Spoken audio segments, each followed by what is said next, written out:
بسم الله الرحمن الرحيم الحمد لله رب العالمين والصلاة والسلام على أشرف الأنبياء والمرسلين نبينا محمد وعلى آله وصحبه أجمعين أما بعد. On poursuit notre assise Inch'Allah tabaraka wa ta'ala dans la lecture du Mukhtasar du Qadi Abu Shuja' Ahmad ibn al-Hussein al-Abbadani al-Shafi'i rahmatullahi alayhi rahmatan wasi'a. On avait terminé dans le cours précédent tout ce qui était en rapport avec l'eau, les différentes catégories d'eau, les différents types d'eau, ainsi que les preuves. Alhamdulillah, on a commencé à mémoriser notre tableau. On a commencé à mémoriser ce qu'a évoqué Al-Qadi Abu Shuja' rahimahullah ta'ala dans son Mukhtasar, dans son épître, dans son ouvrage. Alhamdulillah, on est désormais prêt, Inch'Allah tabaraka wa ta'ala, à attaquer un nouveau fasl, à attaquer un nouveau sous-chapitre, Inch'Allah tabaraka wa ta'ala. قال المصنف رحمه الله تعالى فصل في بيان ما يطهر بالدباغ وجلود الميتة تطهر بالدباغ إلا جلد الكلب والخنزير وما تولد منهما أو من أحدهما وعظم الميتة وشعرها نجس إلا الآدمي. طيب. Donc ici, ya ikhwan, on voit que le Musannif rahimahullah ta'ala traite d'un nouveau fasl qui est la purification de la peau des bêtes mortes de causes naturelles.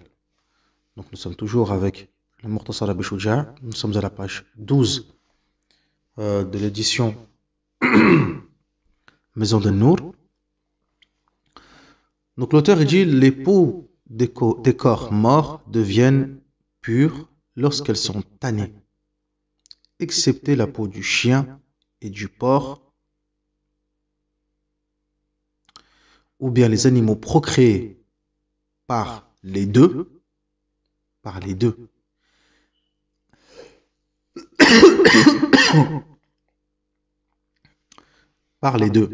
C'est-à-dire ici, vous voyez le petit 5,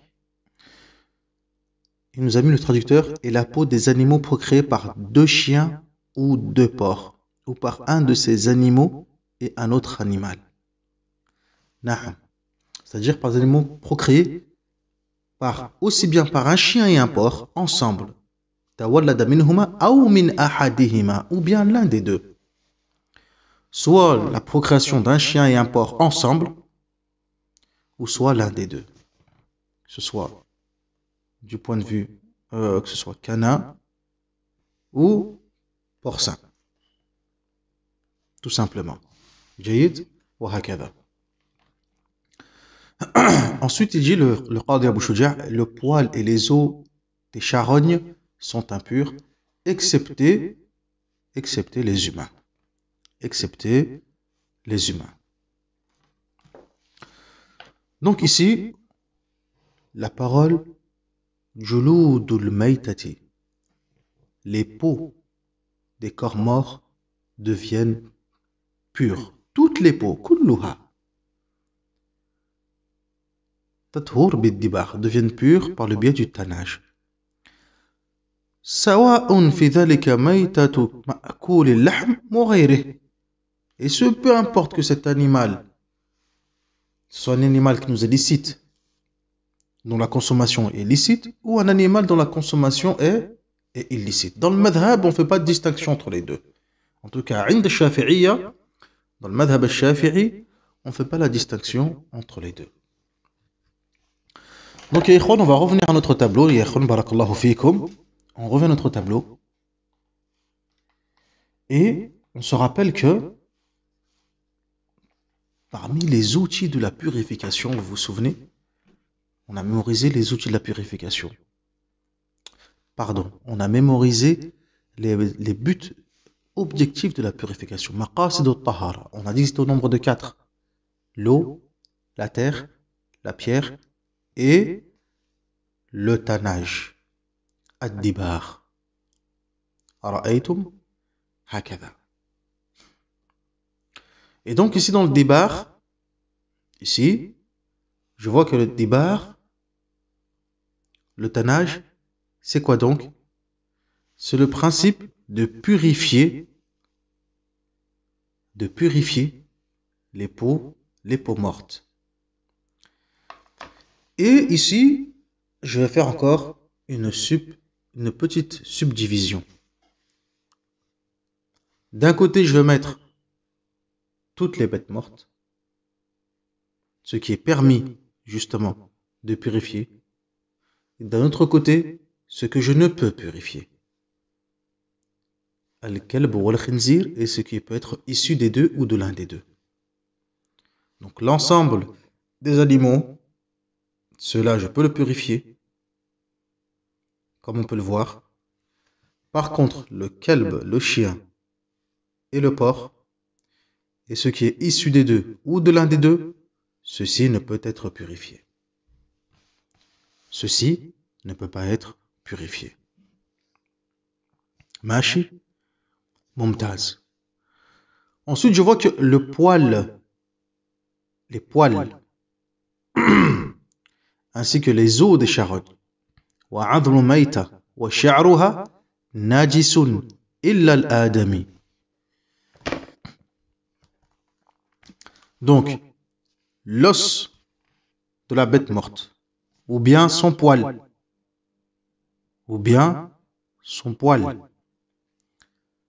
celle-ci, barakallahu fikum, également est impure. Qu'est-ce qu'on entend par la bête morte? Là, on parle de bête morte, etc. Les corps morts. Qu'est-ce qu'on entend par la bête morte? Al-mayta, az-za'ilatul haya bi ghayri dhakatin shar'iyya.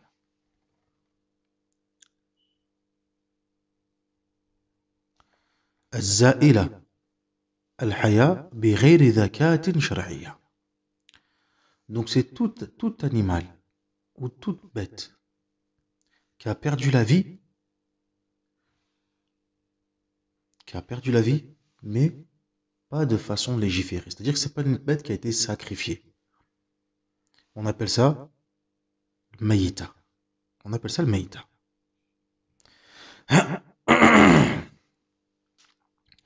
Après, bien évidemment, il y a d'autres éléments. Même dans les cours précédents, on aurait pu voir d'autres éléments, etc. Mais tout ceci, on les voit dans les livres qu'on appelle Al-Mabsutat. Là, par contre, dans les ouvrages où les sujets traités sont plus larges et beaucoup plus détaillés. Nous, on est encore dans le Mukhtasar, tout simplement. Donc, l'os ou le cheveu de la bête morte est considéré également, quoi donc? Est considéré comme étant également najis, impur.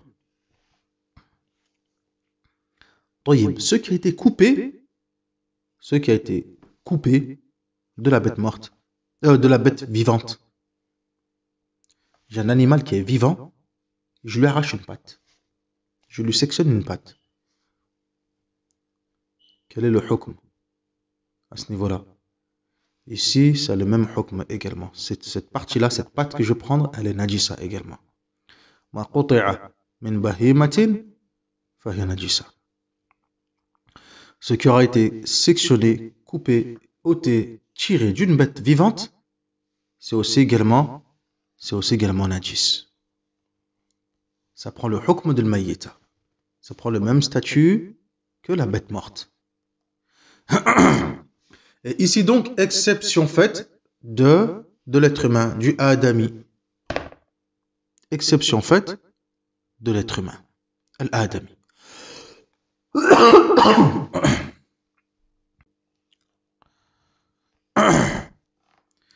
Comme on voit ici en note de page, au numéro 6, en vertu de la parole d'Allah Azza wa Jal, nous avons honoré les fils d'Adam.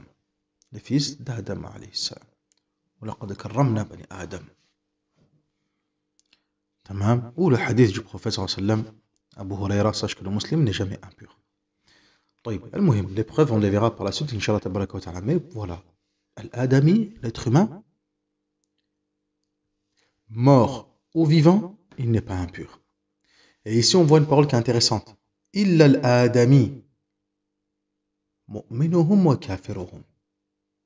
Excepté l'être humain. Cela englobe les croyants tout comme les mécréants.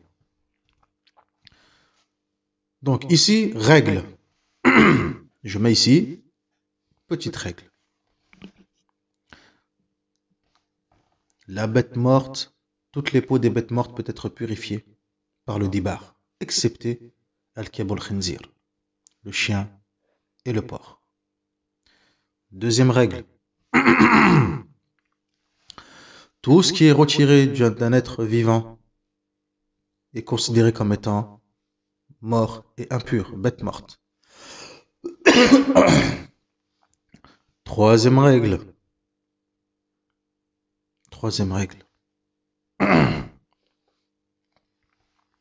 Toutes les bêtes mortes sont impures, excepté trois. Le poisson, sauterelle et l'être humain. Poisson, sauterelle et l'être humain. Voyez ? On passe au second fasl, Inch'Allah tabaraka wa ta'ala. Donc nous on va revoir ce fasl là par la suite. Il n'est pas très long. Et on va essayer d'apprendre ça. فصل في بيان ما يطهر بالدباغ وجلود الميتة تطهر بالدباغ إلا جلد الكلب والخنزير وما تولد منهما أو من أحدهما وعظم الميتة وشعرها نجس إلا الآدمي. طيب. Et essayer de se rappeler, de revoir ce qu'on a évoqué comme règle et comme précision concernant les propos de l'auteur ici, rahimahullah ta'ala. Ensuite, l'auteur, rahimahullah ta'ala, il passe à un nouveau fasl concernant l'utilisation des ustensiles, al-awani. قال المصنف رحمه الله تعالى فصل في استعمال الأواني ولا يجوز استعمال أواني الذهب والفضة ويجوز استعمال غيرهما من الأواني.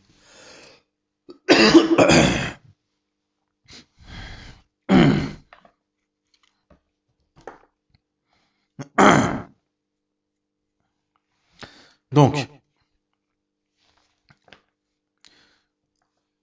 il n'est pas permis de faire usage d'ustensiles d'or ou d'argent, mais il est permis d'employer les autres ustensiles.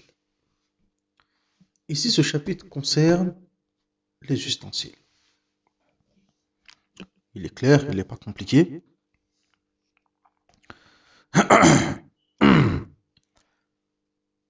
Tout type d'ustensile en or ou en argent, il n'est pas permis de les utiliser. Il ne nous est pas permis de les utiliser. Mais il nous est permis d'utiliser d'autres types d'ustensiles. Et ce, même si ce sont des ustensiles très précieux. Peu importe, cristal, diamant, peu importe. Al-Muhim, tant que ce n'est pas de l'or et de l'argent.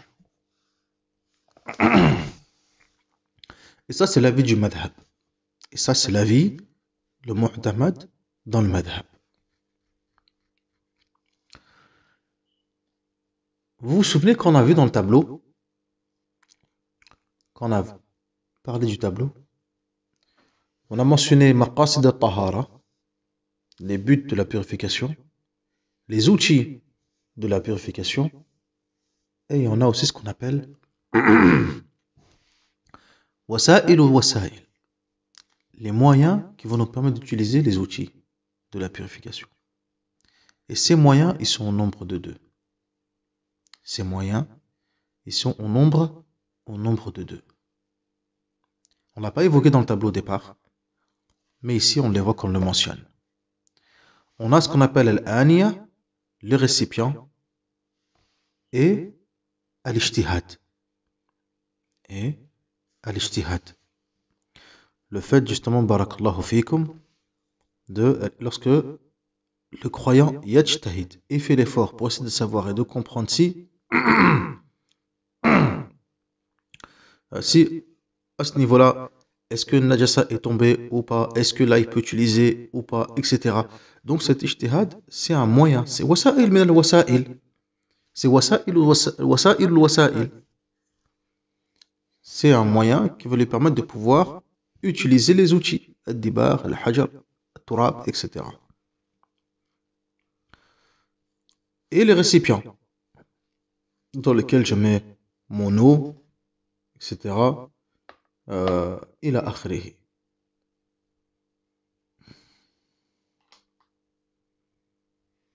Donc, مقاصد الطهارة, وسائل الطهارة et وسائل الوسائل. Les outils qui vont nous permettre d'utiliser les moyens. Mon récipient va me permettre d'utiliser la wasila qui est l'eau. Le récipient va me permettre d'utiliser mon outil. Cet outil, c'est quoi? C'est l'eau. Ma wasila, qui va me permettre d'atteindre mon maqsad, mon but, qui est al-wudu.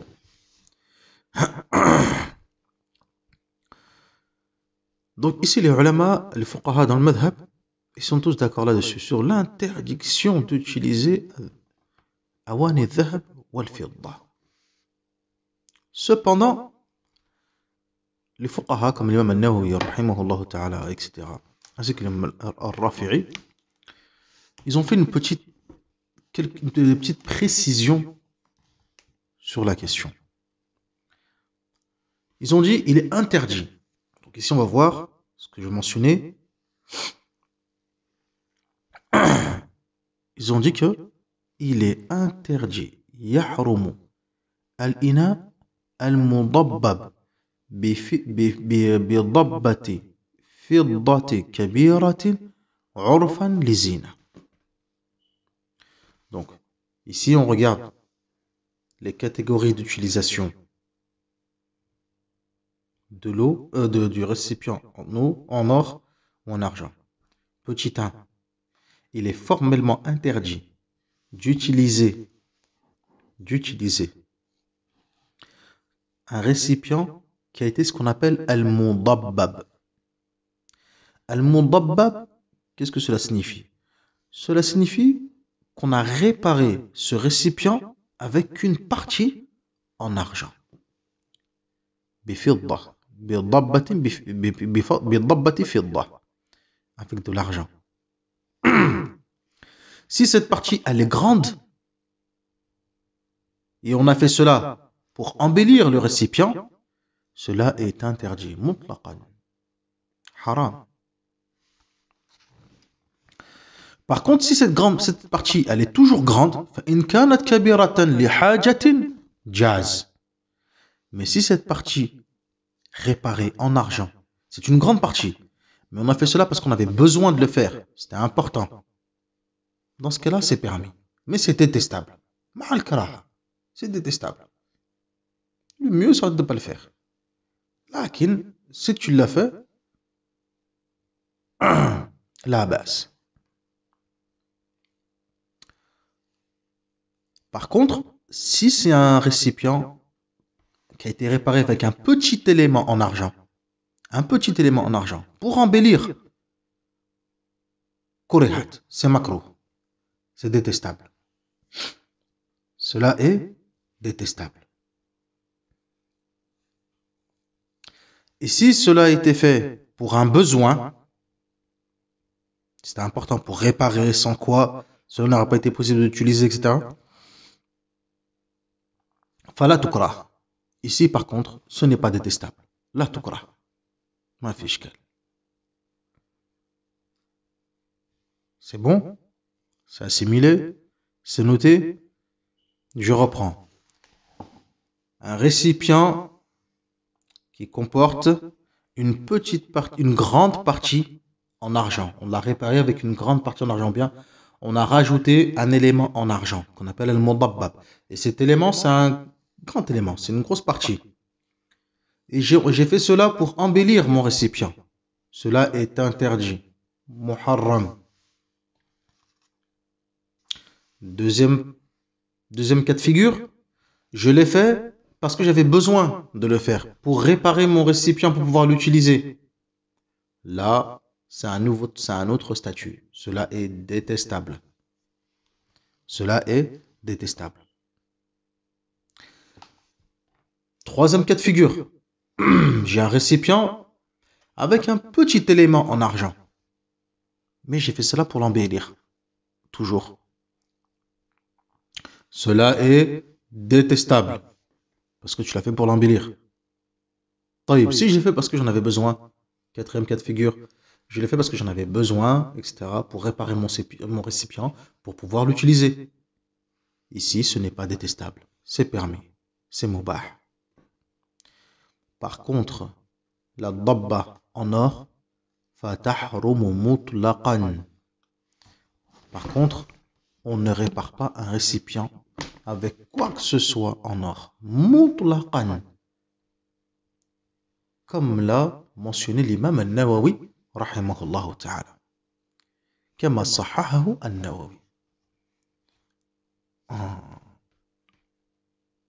Pourquoi on a précisé comme l'a mentionné l'imam al-Nawawi? Pourquoi ici dans le madhab, on précise comme l'a mentionné l'imam al-Nawawi? Ça aussi, c'est des indications, ça, importantes.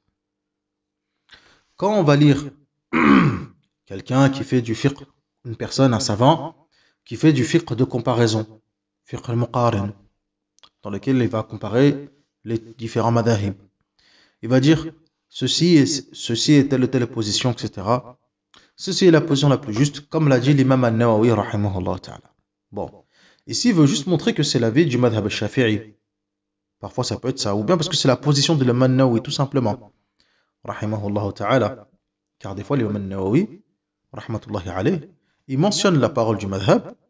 Il va dire ceci est la parole de référence dans le madhab. هذا هو المعتمد في المذهب. ولكن المختار, mais l'avis le plus juste, c'est comme si, c'est comme ça, etc. Comme on l'a vu avec l'eau chauffée par le soleil. L'eau chauffée par le soleil, le mu'tamad dans le madhab, c'est que l'eau est détestable. Seulement l'imam al-Nawawi, qu'est-ce qu'il dit? Que al-Mukhtar, c'est que l'eau n'est pas détestable.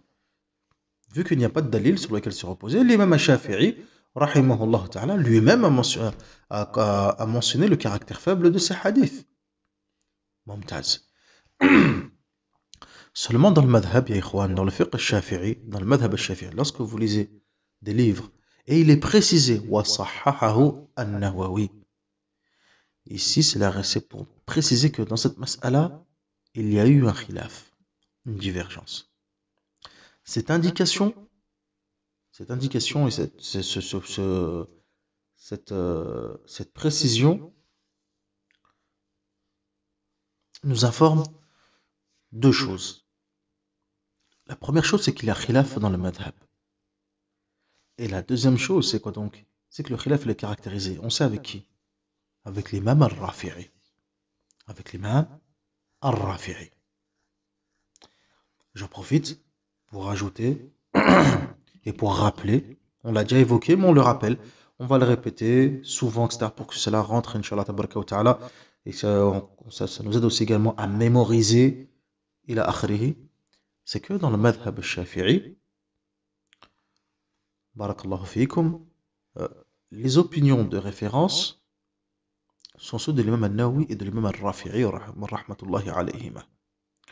Donc lorsque l'imam al-Nawawi et l'imam al-Rafi'i, ceux qu'on appelle al-Shaykhan dans le madhab, al-Shaykhan, on avait parlé de ça, lorsque l'imam al-Nawawi et l'imam al-Rafi'i, ils sont d'accord sur une opinion, al-qawl, notre opinion dans le madhab, ça va être quoi donc? Ça va être la leur.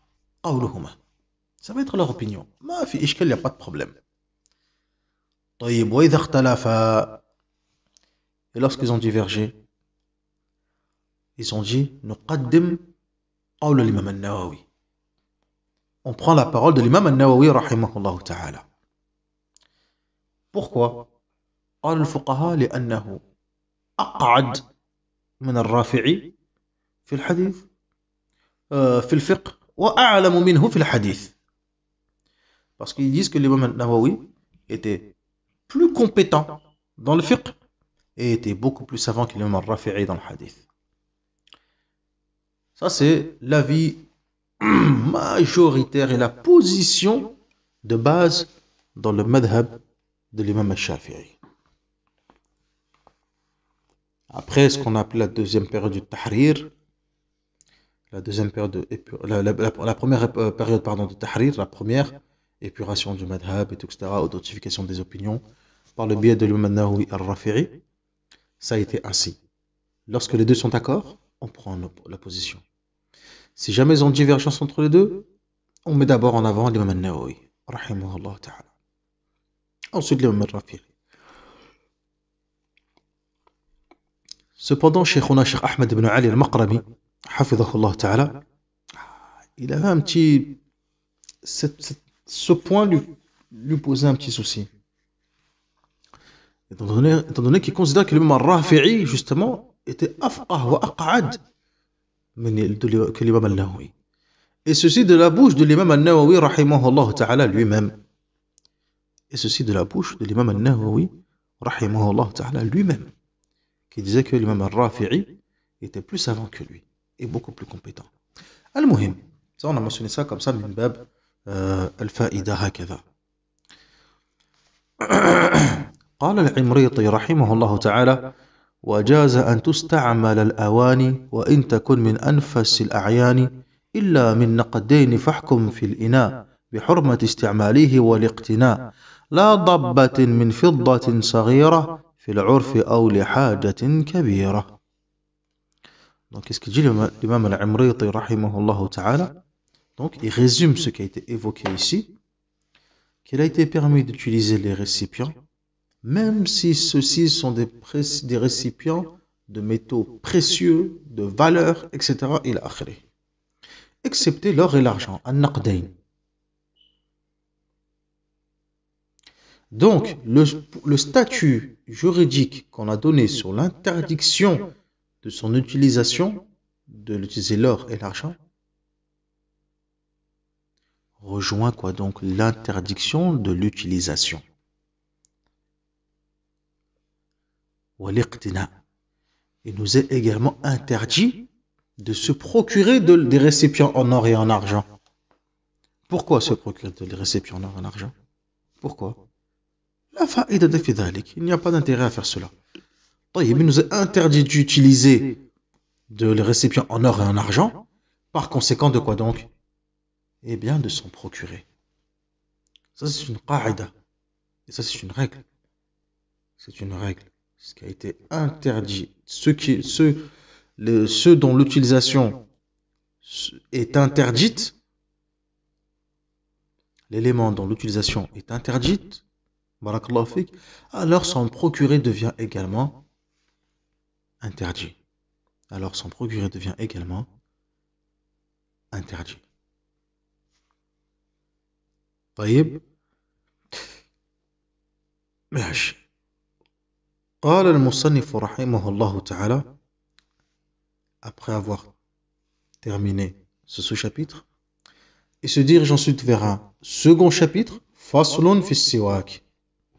Faslun fi siwak.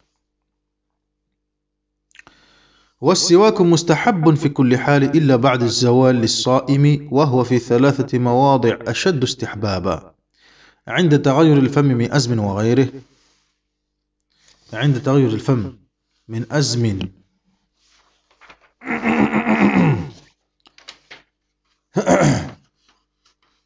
من أزم وغيره وعند القيام من النوم وعند القيام إلى الصلاة وعند القيام إلى الصلاة.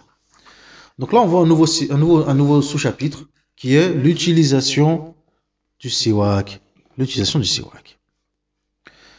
Donc as-siwak, قال ابن قاسم الغزي رحمه الله تعالى, الشيخ شمس الدين ابن قاسم الغزي الشافعي رحمه الله, قال وهو من سنن الوضوء. L'utilisation du siwak fait partie de quoi donc? Des recommandations dans le wudu. من سنن الوضوء. والسواك يطلق على ما يستاك به من أراك ونحوه. Donc le siwak, qu'est-ce que c'est? Barakallahu fikum.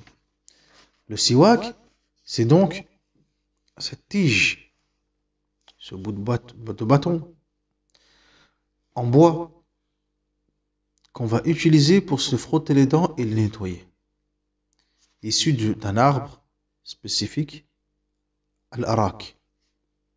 Mais on peut utiliser aussi autre chose. Lakin hada huwa al-asl. Mais ça c'est l'origine. Donc ici, qu'est-ce qu'il dit l'auteur, rahimahullah ta'ala? L'utilisation du siwak, elle est mustahab. Elle est recommandée. C'est une sunna d'utiliser le siwak. Illa ba'da az-zawal lis-sa'im. Excepté après le zénith pour le jeûneur. Que ce soit, il dit Cheikh Ibn Qasim al-Ghizzi rahimahullah, que ce soit un jeûne obligatoire ou surérogatoire. Que ce soit un jeûne surérogatoire ou un jeûne obligatoire. Tamam, hakadha. Et ensuite, il dit l'auteur rahimahullah ta'ala, wa huwa, c'est-à-dire le siwak, في ثلاثة مواضع أشد استحبابا. Et dans trois situations, dans trois circonstances, il est particulièrement méritoire d'en faire usage. Donc, utiliser le siwak, cela est recommandé dans toutes les circonstances. Sauf pour celui qui jeûne. Sauf pour celui qui jeûne. Après le zénith. Après le zénith. Ba'd az-zawal. Az-zawal en arabe, c'est quoi? C'est le zénith. Lorsque le soleil commence son déclin. Machi? Taïb. Et donc, dans trois circonstances, il est particulièrement méritoire d'en faire usage. Lorsque l'haleine est altérée, lorsqu'on se réveille et lorsqu'on se prépare à se rendre à la salat. Donc ici, le Musannif rahimahullah ta'ala, il dit عند تغير الفم من أزم. Lorsque l'eau elle a été altérée, ça a été traduit. Mais littéralement, lorsque la laine de la bouche na'am a été altérée par un long silence. من أزم. الأزم هو سكوت طويل. C'est le fait de quoi donc? D'avoir gardé le silence pendant très longtemps. طيب. Donc,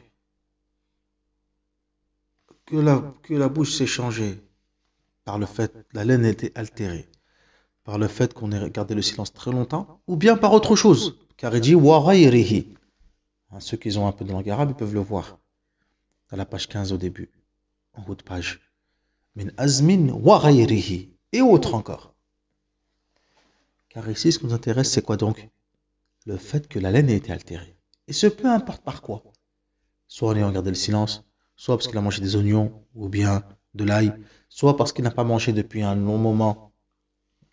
À partir du moment où la bouche, son haleine, a été altérée, il est recommandé d'utiliser le siwak.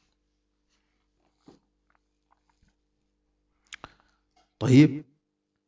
Deuxième point, عند القيام أي الاستيقاظ, c'est-à-dire au réveil, lorsque la personne se réveille. Et enfin, troisième élément,